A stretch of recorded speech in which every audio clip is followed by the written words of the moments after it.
வயசுல இருந்தே உங்க குழந்தைங்களுக்கு பணத்தை எப்படி கையாளணும்னு சொல்லி கொடுங்க. 5 வயசுலயே அவங்களுக்கு ஒரு வேலையை கொடுங்க. ரூம் கிளீன் பண்றது, குப்பையை வெளியெடுத்து வைக்கிறது, துணிகளை மடிக்கிறது, இப்படி ஏதாவது ஒரு வேலையை அவங்கள தினமும் செய்ய சொல்லுங்க. அந்த வேலைக்கு அவங்களுக்கு பணமும் கொடுங்க. வாரத்துக்கு 50 ரூபாய் கொடுக்கலாம். அதுக்கப்புறம் நீங்க செய்ய வேண்டியதுதான் முக்கியமான விஷயம். வீட்டுல 3 ஜாடிகளை எடுத்து வைங்க. முதல் ஜாடி ஈகை ஜாடி. ஒவ்வொரு வாரமும் அவங்க 10 ரூபாய இந்த ஜாடியில போடணும். மாச கடைசியில அவங்க கையாலேயே கஷ்டப்படுறவங்களுக்கு அதை கொடுக்க சொல்லுங்க. இது அவங்க ஈகை குணத்தை வளர்க்கும். 2வது ஜாடி செலவு ஜாடி. 20 ரூபாய இதுல போட சொல்லுங்க.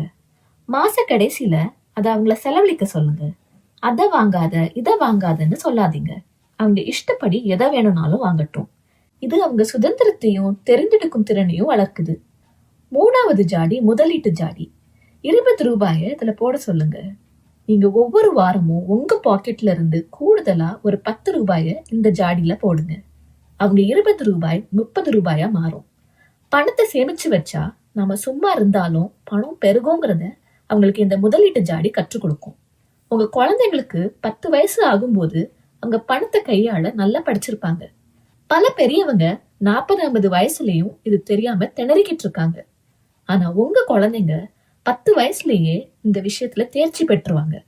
பெரியவங்களான பிறகு அதிக பணத்தை கையாளும் போது விவேகமா செயல்படுவாங்க. கொஞ்சத்திலே உண்மையுள்ளவன் அநேகத்திலும் உண்மையுள்ளவனாயிருக்கிறான். கொஞ்சத்திலே அநீதி உள்ளவன் அநேகத்திலும் அநீதி உள்ளவனாய் இருக்கிறான்னு பைபிள்லயும் வாசிக்கிறோமே.